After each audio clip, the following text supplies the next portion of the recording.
Today we turn our attention to the second day of the Ad-hoc Committee's probing session with Lieutenant General Mkhwanazi, the KwaZulu-Natal Provincial Commissioner.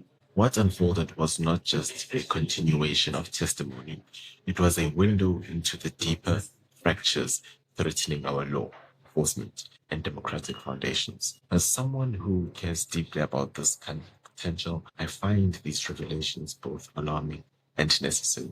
We'll dissect them with a touch of irony where the absurdity is demanded and a focus on analysis that uncovers what many might have missed. Let's proceed with the clarity our nation deserves. Came from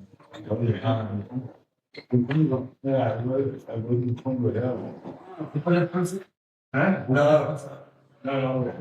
I'm struggling at the moment. Imagine a room filled with parliamentarians, evidence leaders, and a seasoned police general, all navigating a web of questions that reveal far more than surface level answers.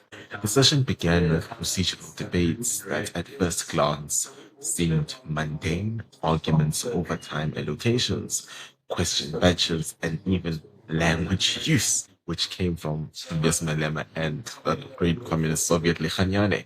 But look closer, these weren't mere delays. They were tactical maneuvers that subtly shielded deeper scrutiny. The chair juggled requests for multiple rounds of questioning, with some pushing for extended sessions, while others deferred, effectively muting immediate follow-ups and explosive claims. It's ironic, isn't it? In a hearing meant to expose interference, the process itself becomes a tool for evasion, echoing the very systemic rot under discussion. One overlooked thread here is how these procedural knots mirror broader parliamentary dysfunction. For instance, the instance on English dominance amid a call for a Sisulu translation highlights a quiet exclusion. Rural communities, often the victims in these political killings, are sidelined from understanding their representatives. With 12 official languages, this isn't oversight. It's a structural flaw that perpetuates inequality, much like how dockets vanish into bureaucratic limbo without accountability. Now, to the core, the ANC's line of questioning zeroed in on Minister Mchunu's December 31st, 2024 directive to disband the political killings task team, freeze vacancies, and address borders. Mkhwanazi didn't label it wholly unlawful, but dissected its overreach. Border strategy falls under ministerial purview, but halting investigations midstream crosses into operational territory, violating constitutional boundaries. What's missed in the noise? This letter wasn't Mchunu's solo draft.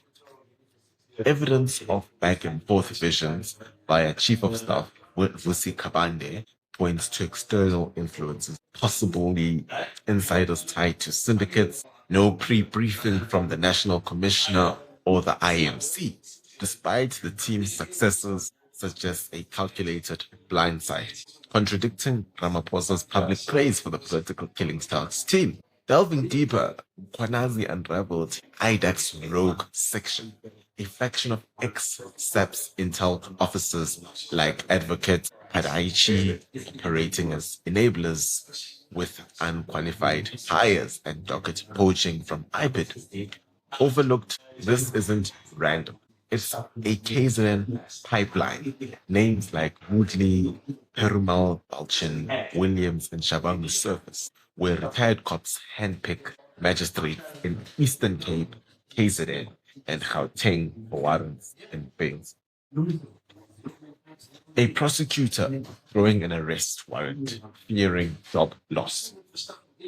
That's NPA rot, admitted by the NDPP, otherwise known as, Shamila Patoy herself, yet unchallenged here. Tie this to SARS colleges and correctional services smuggling.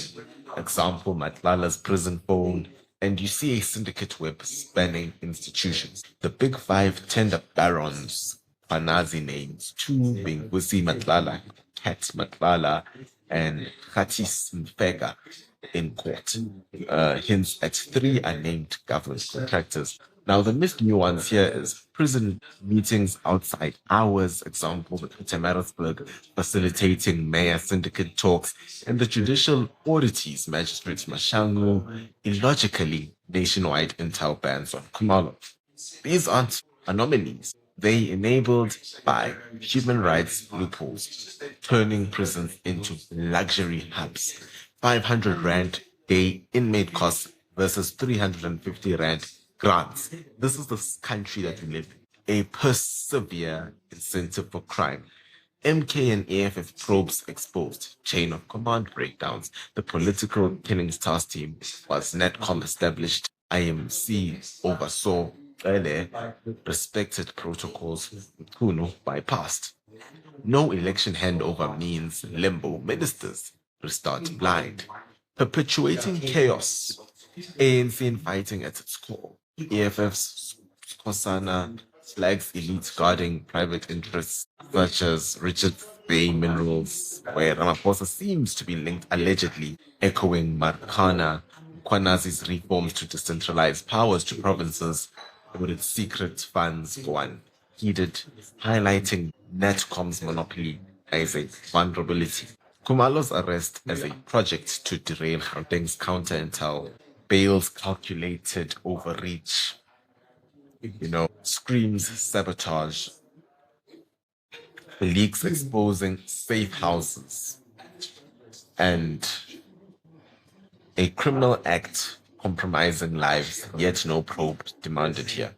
Stepping back and looking at this isn't isolated. It's systematic sabotage, procedural stalling, shields Mchunu from scrutiny, comrade ties to Hlongwa, and Kabinda's role scream unethical entanglements. Legislation protects criminals more than cops. Mkhwanazi's plea is to breed passionate officers, not job seekers. Unravel recruitment flows. Graduates flag SAPS for employment, not duty, amid centralized promotions, favoring desk jockeys over frontline heroes. Intel under presidency, no fix, rot predates. Focus on acts tilting to accused CPA and cyber crimes.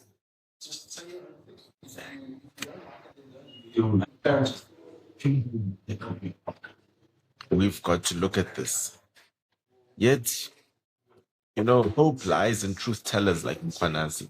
South Africa deserves a police force pursuing justice, leaders serving without distraction, to reinstate the political killings task team, to probe leaks, audit funds. Our future demands on it.